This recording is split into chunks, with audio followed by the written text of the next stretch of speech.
Good afternoon, everybody. I may have to raise this a little bit, and I know Josh is probably going to appreciate that too.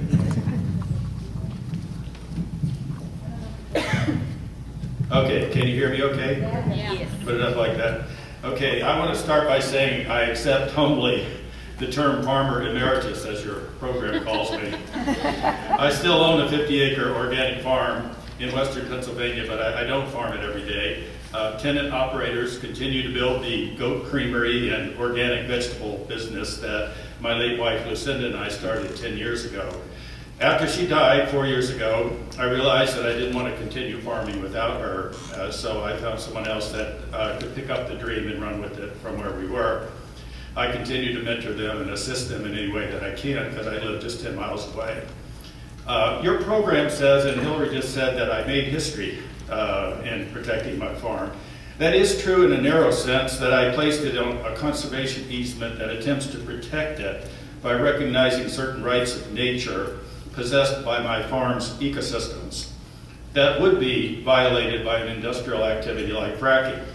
Now, while there are municipalities like Pittsburgh and even countries like Ecuador and Bolivia where a Bill of Rights of Nature have been codified in law, I'm told that I'm the first private landowner in America trying to protect that little piece of nature for which I'm responsible in such a manner.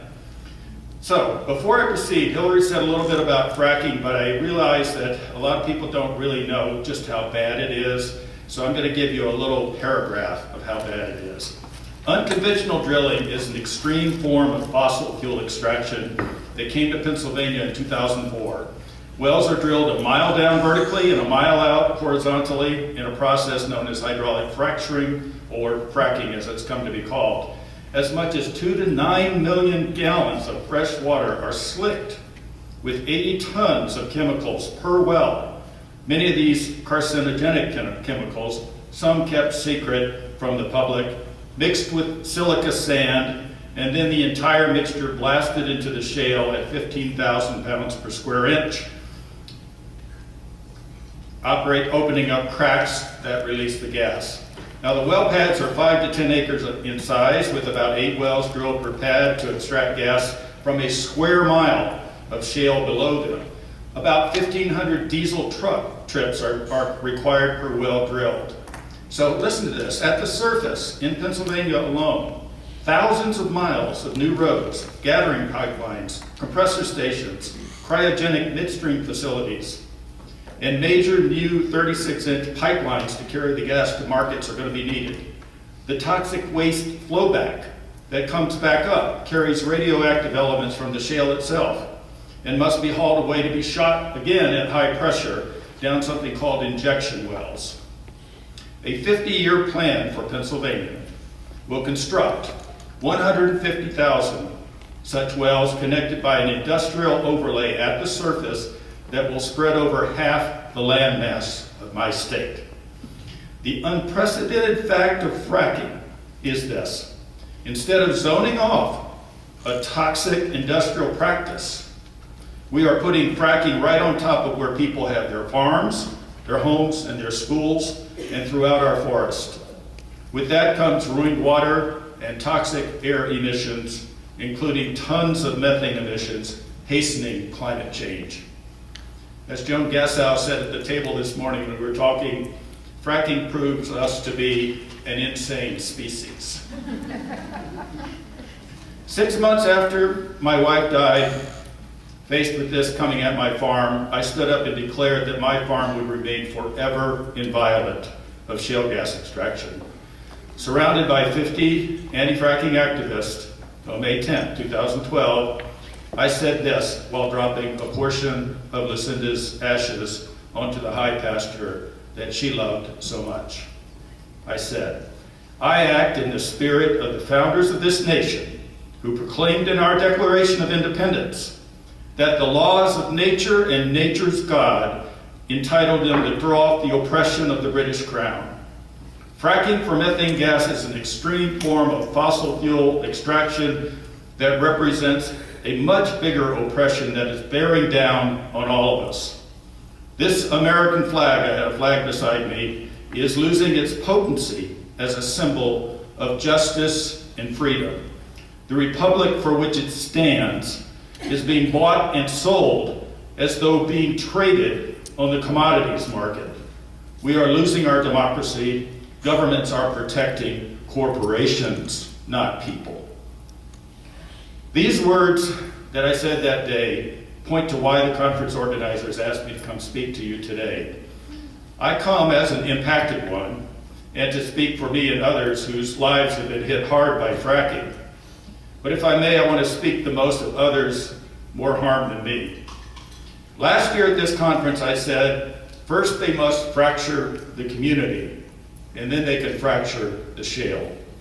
Small farmers are part of a community that sustains itself on common values, a devotion to hard work, and care for the land. These values are inimical to the gas industry's need to turn the countryside into an industrialized gas field that yields easy money for a few at the expense of the many. When the big money comes in, there's a loss of community cohesion, and the land loses its mooring in nature as it becomes commoditized for private profit above all other values. The second reason I'm here today is to say something about corporate power and money in politics, a point of common ground for all of us here in this room who are involved in progressive movements that are often blocked and frustrated by corporate power. Money in politics is at the root of why fracking came to Pennsylvania and why it continues to grow. As of 2015, the industry has spent $47 million lobbying Pennsylvania state and local officials. $8.2 million of that went directly as campaign contributions. And lastly, the most essential reason I am here has to do with the theme of this conference: building movements within movements, connecting with other movements so that we sit down at the table and we eat not only well, but with justice present in how the food came to be before us. Certainly I have been impacted by fracking. It's kind of taken over my life, educating about it, talking about it, and still ready to protect my farm. But really fracking has not impacted me like it has some of the people in my state. Just as this conference is focused on creating a just, sustainable, and regenerative food system, my advocacy for a ban on fracking is not a thing unto itself, not just about me. My conservation easement may be sui generis as a matter of one property owner coming up with a unique legal instrument to protect nature on my farm. But the experience of suffering brought on by shale gas extraction has hit others much harder than me. Could you get that shale field stories? I left it over there on my table. Yes, please. I want to point out to you, I forgot to bring it up because I get nervous doing these things. Out there on table 19, Shale Field Stories in my package here, is a booklet called Shale Field Stories. Thank you. I really want you folks to pay attention to this because I want you to go by table 19 and take a look for this booklet right here. Shale Field Stories. It's the booklet was put together by people who have been impacted by fracking out in western Pennsylvania, and they brought in stories from all over the country. There are 18 stories in here, but let me just give you 3 as an example of what you find. If you go to table 19 and you look at this, you'll see you could go to shalefieldstories.org, and for a very small donation, $5 or whatever, they'll send you one of these, and this will teach you about what's really happening to the people. One of them being C.J. Bevins, a 23-year-old crushed by a machine on an unstable job site in Smyrna, New York, forced to work too fast, doing 16-hour shifts for 2 weeks straight. The only son of Nancy Bevins, father of a baby boy, his death resulting in, guess this, get this, $4,900 OSHA fine to his employers. After he died, his mother said, life became observed, not lived.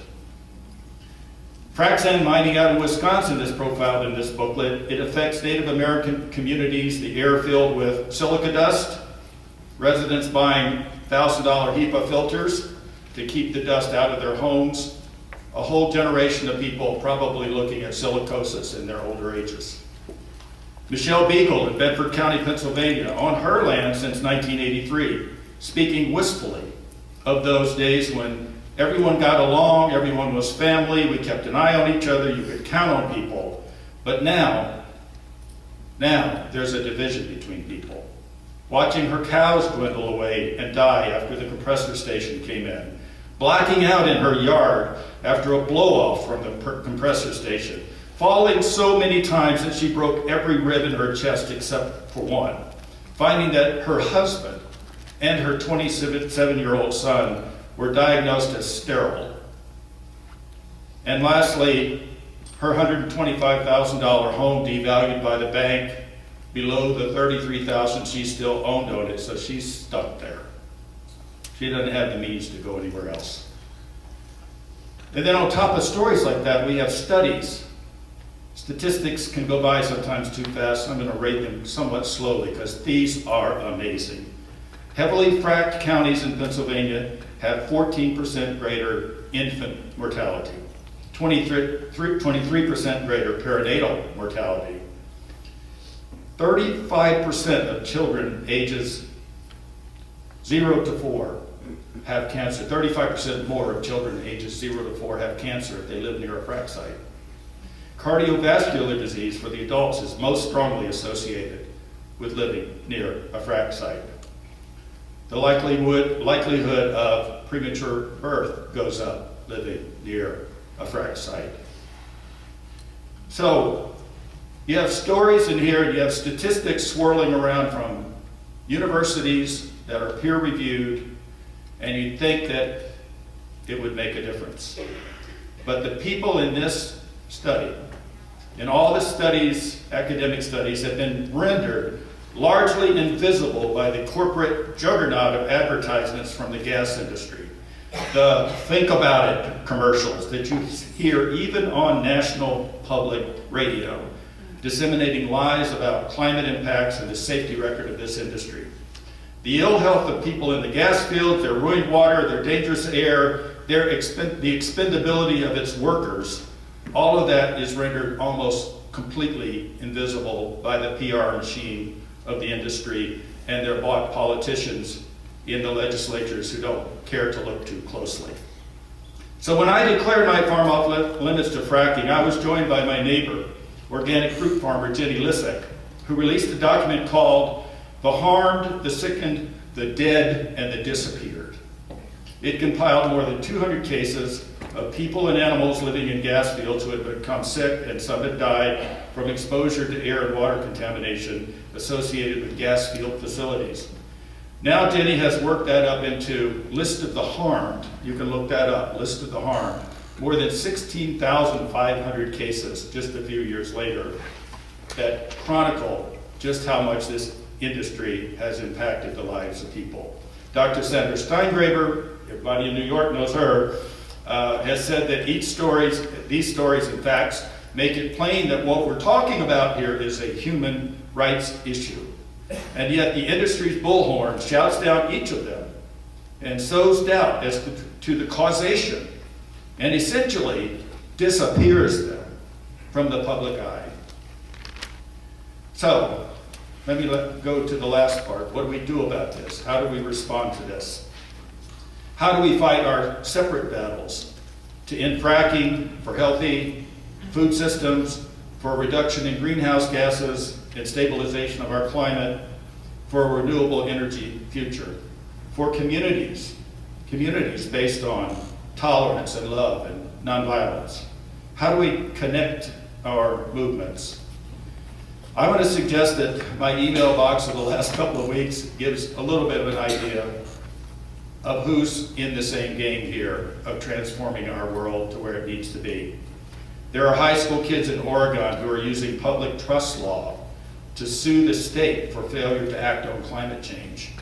There's Food and Water Watch, I'm sure many of you know them, and their wonderful book, Foodopoly.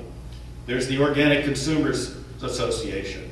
There's Black Lives Matter, which is usually taken to be about police brutality and incarceration, and it is about that, but it's also about poverty and jobs. And environmental injustice. It's an organization really calling out to me and to many others. Food Democracy Now!, fighting for labeling GMOs. 350.org, carrying the fight on climate change. And that wonderful group of power shift young people, millennials, power shift people, who are seeking more localized energy and food systems. Even, oh, this is heretical in America, speaking of degrowth strategies, so that we no longer have an economy that grows by killing people and the environment. And there are dozens more to which I pay attention on a regular basis, because we talked this morning about being intentional, and you have to pay attention. You may not be in each and every one of these movements, but you have to support the people who are and feel comfortable asking them to support the great work that you do. The people that are fighting over erosion of voting rights, the oligarchic state and movements to reclaim democracy, a constitutional amendment to overturn Citizens United, state preemption of local laws, like in Texas, where one city, Denton, the birthplace of fracking, banned fracking. Guess what Texas did? They said, no, you can't ban fracking. Only Texas can do that. All of that's going on, and then I come here and I look through the brochure, and I see Farm to Institution New England and Red Tomato Righteous Produce. I love that name, by the way. Who's Red Tomato out there? Righteous Produce, that's great. In Indian Ladder Farms and Crossroads Resource Center, and I just feel, wow, I am in the right place, meeting the right people that are on the vanguard of creating a new way of living within nature, in harmony with nature. I believe that's where we are. I think Naomi Klein in This Changes Everything would agree. She says, there are no non-radical options left on the table when it comes to climate change. Well, that sounds daunting, but at the same time, she turns around and says, climate change is not just a disaster, it's also our best chance to demand and build a better world. Because with that existential threat out there, we might just find all kinds of new ways to connect with each other and connect quickly around social justice issues and food issues. Our movement to create sustainable, regenerative, local food systems is a worthy part of the whole, and it connects us to thousands of others who are fighting the fracking that threatens our organic farming, that connects to those who are trying to wake up others to the existential threat of climate change, that connects to people fighting for environmental justice, that connects to rural and brown and black and First Nations people who seem to always be the first ones to get bulldozed, and that connects to struggles for racial justice and a living wage, and that connects and that connects and that connects. I think you get the point. So it is just wonderful to stand before you and have a little better knowledge today than I did yesterday of all the great stuff you folks are doing. And I want to end with the words of American poet Wallace Stevens, who wrote, after the final no, there comes a yes. And on that yes, the future world depends. The fossil fuel industry in Pennsylvania plans 40 more years of no to the life, health, and well-being of future generations by saying no to making the change to renewable energy resources. But we, in this room, want to be part of a generation that says yes to life for innumerable generations out. That's why we're here today. That's why we do the work we do.